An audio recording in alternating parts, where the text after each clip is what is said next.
Hi. Hi, welcome to Caffe, Lena. February Poetry Night. Let's hear it for all of us who came out tonight, you guys. All right, that was a good try. Let's do it again. Welcome to Caffe, Lena Poetry. We got to make all the people that are watching from home like jealous that they didn't make it out here with all these cool people here. We have a poet who came from Providence, Rhode Island to join us tonight. We have John Francis Quiñonez. I practiced how to say his name entirely wrong, so then he showed me the right way, and I'm stumbling through it. Thank you so much. So he's going to come up and read in just a minute. I'm going to read a poem by Seamus Haney in another second. After John Francis reads, we're going to have our open mics. We have a good number of people signed up to read. How are y'all feeling tonight? Really good. Good. Well, you're doing better than me. No. What's that? We'll be scared together. We'll be scared together? If you stage fright. Oh, okay. Oh, we got more people coming in. It feels extra dark in here, but that goes along with February. All right. So John Francis Keat. Oh, you're right. So February's the shortest month. it is, and then you're in March and you think it's still February. It happens all the time. All right, I'm going to give this person a wonderful introduction because he deserves it. He drove all the way here, and I'm sure he's a lovely poet. He has books for sale in the back. Please check them out. Okay, John Francis Quiñonez is a resident of Providence, Rhode Island. He's a queer writer and multimedia artist. They are house manager of the Columbus Theater and current resident of the Queer Archive Work Project. He has a collection of poems that he has here tonight with Right Bloody Publishing, which sounds like a great publishing house. The title of his book is Keep Your Little Lights Alive, Poems After Kate Bush's Hounds of Love and Others. His work has appeared in many literary journals and as part of a playing card deck with Game Over Books. That would be cool to see if you want to bring those next time. All right, let's give him a very warm welcome.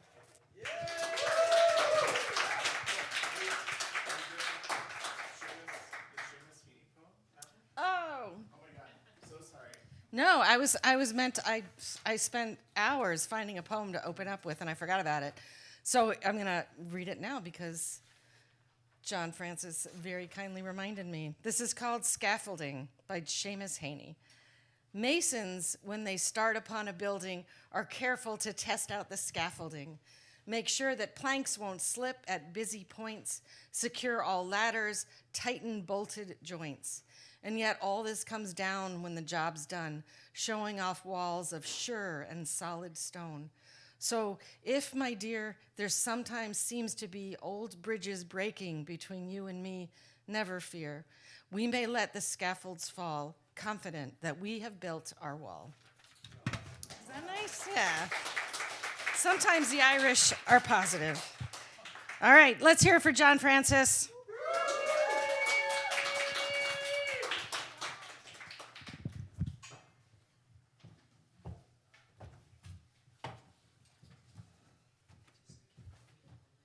Thank you so much for being here.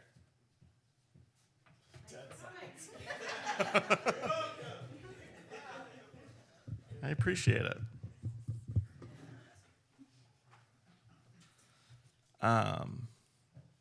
It's not about like having or not having nerves. It's like, that's like a really cool thing that the body does. This kind of show that you involuntarily care about something.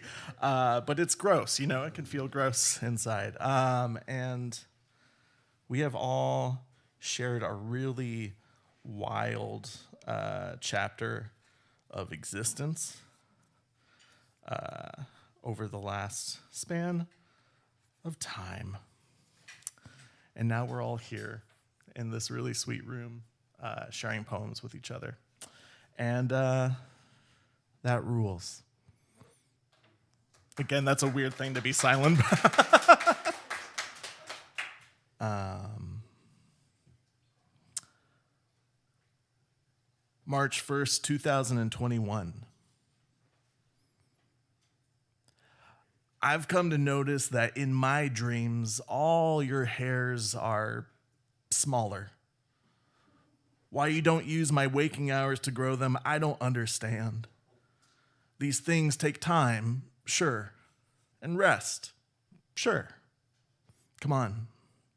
I will cook you the most brilliant egg, soft and running gold. What are you doing for joy lately? I am discovering. I've learned that I love myself most honestly when I remember napkins before I need napkins. That I feel most loved, wordlessly gifted, tinned fish or lime. I am sleeping and then my eyes stay open when I wake. I'm afraid of what they are telling people beyond my intent. My own curls are growing back and hopefully soon will interlace with yours like fingers. I'm trying to stop harvesting all my herbs before I plant them. These things take time. I am saying I am doing my best at doing my best. I'm saying I am doing my best at doing my best. I am saying I am doing my best at doing my best every day. I am struggling to touch the earth without dreaming of a hand to hold.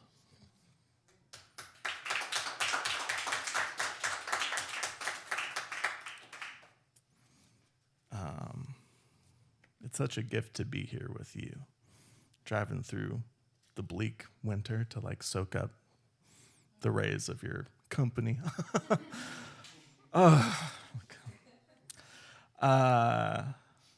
Sometimes we get everything that we want, but not in the way that we want it.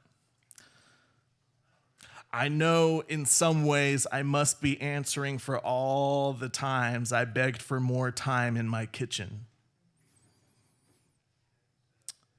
When the sun peels from my living bones to reveal a forever dark I've heard of, dress me in lemon. I'm not let back to my home for a week, and my houseplants lean like ovened herbs in butter. These times are loud smell and out of breath, leaning on my weak. Where on the tongue does the will live? I'm trying to unstuck sour candy from the gap in my teeth, but all these moving parts grow wider. Got the molar out, finally, before it curled my skull into a hurt diamond. Was in and out of the office in just an hour. Time makes funny deposits like salt rings, true in the maw, what has flavor or weathering rot other than a hole in my mouth and born debt. I am worth 63 whole American dollars, but all I wanted was to be rich in hours. Now I am hoarding groceries, pawing at lively shapes lest they bruise and ripple in their own undoing. I can't blame them, but I bloat with these gifts. I do my best to get full 3 times daily. Bless these segmented days. Cubed hours, stolen watch stock. Is this what we meant when we asked for things to slow down for just a minute? I've got questions at the business end of a 3-hour phone queue, besides many things. What does a knife do that a reflection does not do to my sense of well-being? How can I brush my eye back into a tasteful shape or pour the warmth of me into the palm of my bed without crying? How does one plate a ghost for Vespers? What's a hymn but a course for reckoning? What oil is safe to wet my rosary? And if the people are hungry and looking in, what do I charge them? Lord, sweet Lord, if this is life with all my prayers answered, then eat me.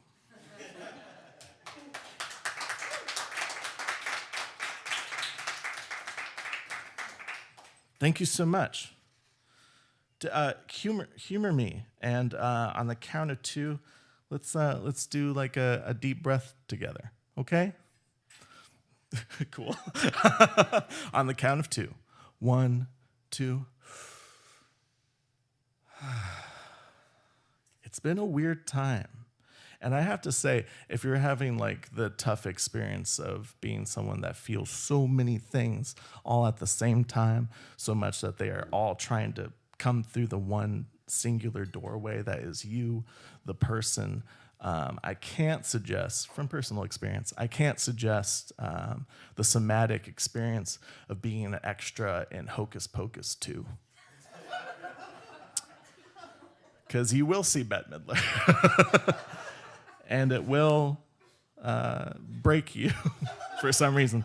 And we don't get to choose the things that break us. I have this book of poems loosely after Kate Bush's Hounds of Love, and this is after one of the tracks in that album, called The Big Sky.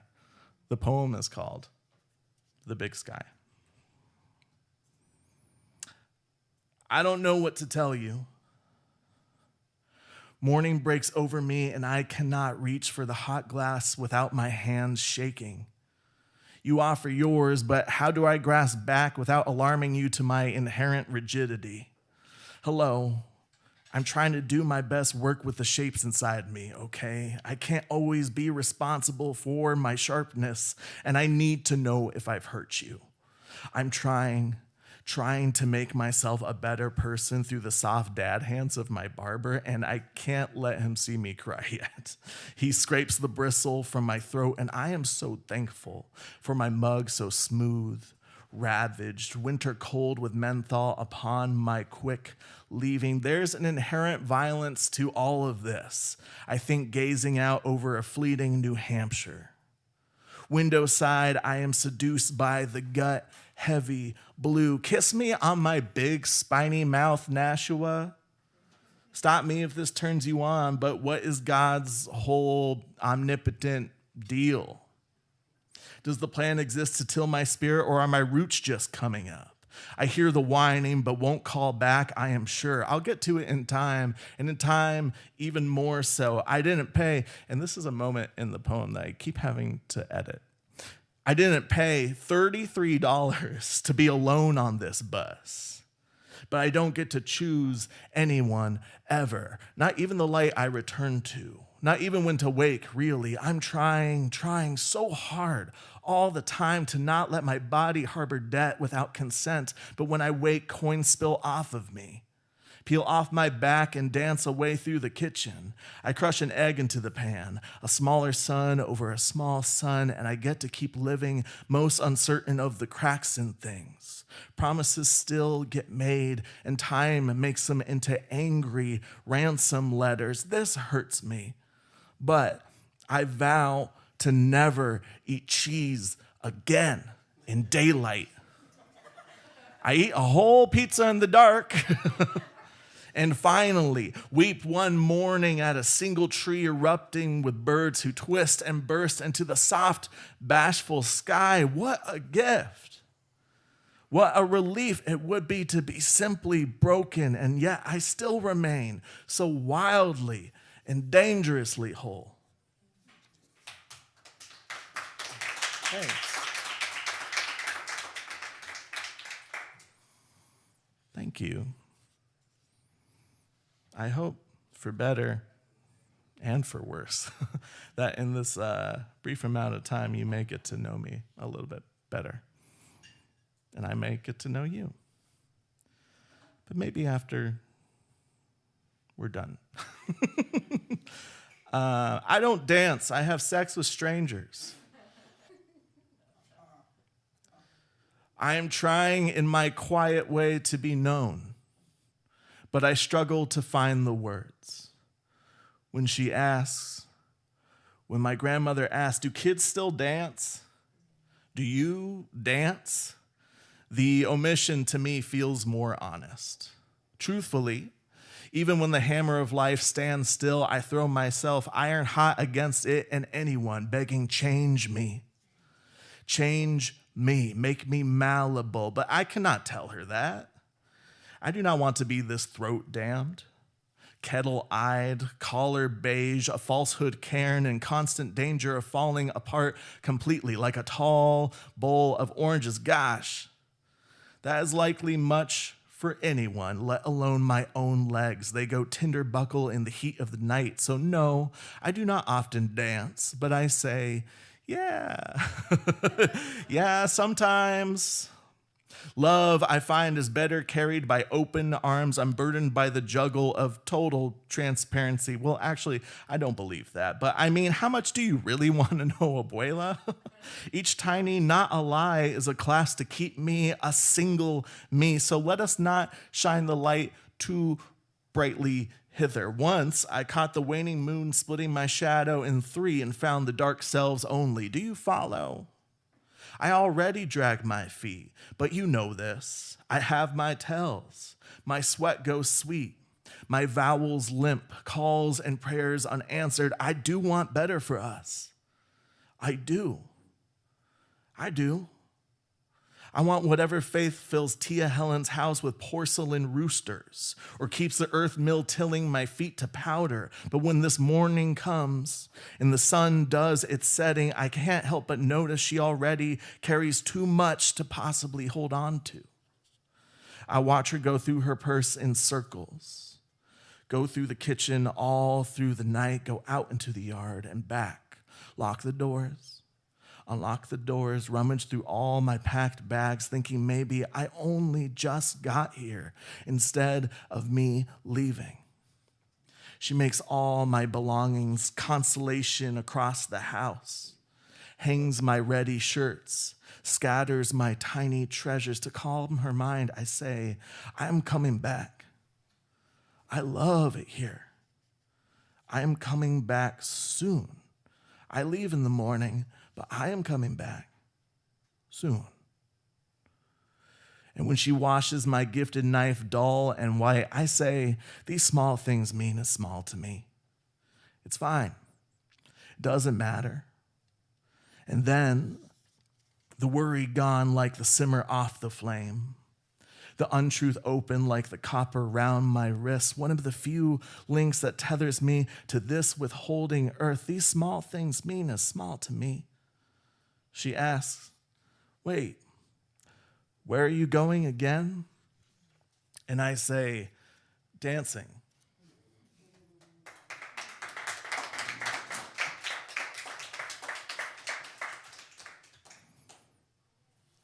Annis. Make our miracles of earth. Smirk with the morning sweet. The thick of molasses, a burn that lingers long enough to confess it was worth to reach in secondhand stars. Heavy carts and clear mugs fulfilled with coffee, hot, 50 cents less, down there. Wherever we can find it, really. Whatever bin you can reach into and pull out your hands, pregnant with stars.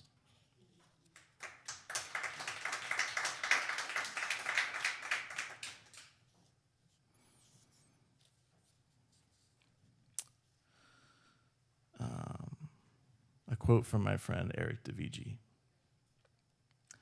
The idea of a sunflower is the only thing about a sunflower that glows in the dark. I know. Cloud busting. I sit to put on my boots. Daydreaming on the same corner used to rest till we slept, and I swear the slope of my bed a whole coast away indents to mirror your weight. The whole of your stories unfinished, soft fairy tales. The nature of the vast between us is folkloric, exists in joy, but the absence of is brass-clad, is stone bony. Crushes me like I am the last whisper of marigold under the iron cool shadow of a thunderstorm. When my hair was long and curly, night and fire used to tell me I was beautiful, like a musketeer.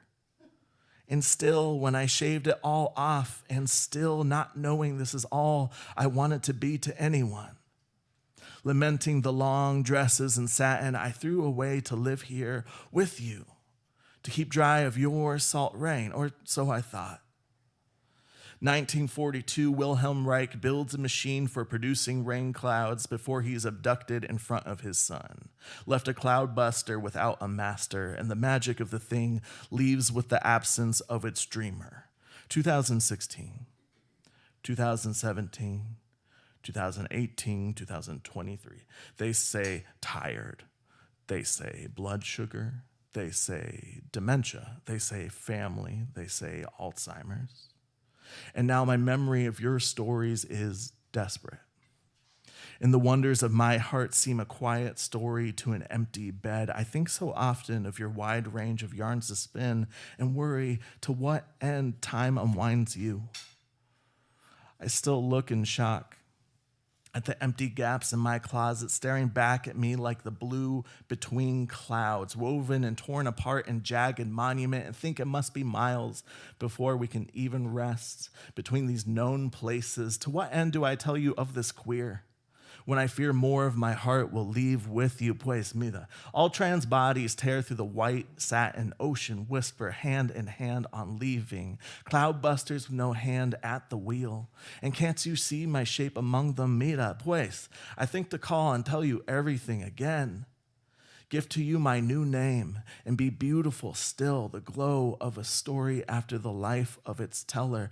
But I sit on the edge of the bed and hang my mouth open, quiet as the waiting earth before the water drops.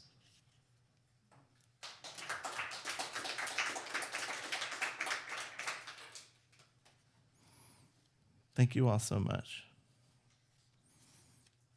I'm really excited to hear y'all read. Did everyone sign up on the list? You still have time if you haven't. I'm looking, I can't see you, but I'm looking at you spiritually. This is going to be my last poem. It's for my friends. It's after the song Waking the Witch. I am living in the flame of a tiny candle. When I think of you, the wick is lit. I tell you, I'm thinking of you, but you know. Say, I know, I felt it. I know you do. Out in the silt, I search for the net of the world. My hands shuffle to find the kite strings taut to our lights divine. They charcoal flutter like clarinet. My friends, I know you. By the muddy leg, your darling snake, the offered unasked for hand, and the bundled herb, and the arms aglow with nettle kisses. I know you because you ask things like, have you seen any good birds lately? You know me because, of course, I have. And know you will share in turn. Without a word, I know you. Let us quiet for a while.